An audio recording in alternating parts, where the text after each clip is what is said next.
Ils sont opposés à sa corruption, ils sont opposés à sa réforme de la justice, ils sont opposés à sa volonté de rester au pouvoir tout le temps.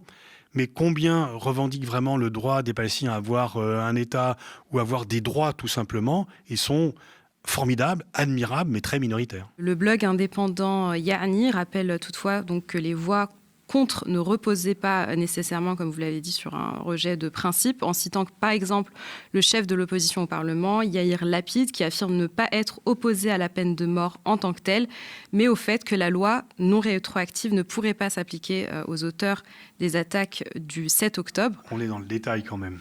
On est dans le détail, exactement. Cette loi donc s'inscrit dans un système où coexistent donc tribunaux civils israéliens, donc qui ne sont pas concernés par cette peine de mort, et tribunaux militaires en Cisjordanie. Est-ce qu'on est face à une justice à deux vitesses? On est face à pas de justice en fait. C'est même pas une justice à deux vitesses, c'est pas de justice.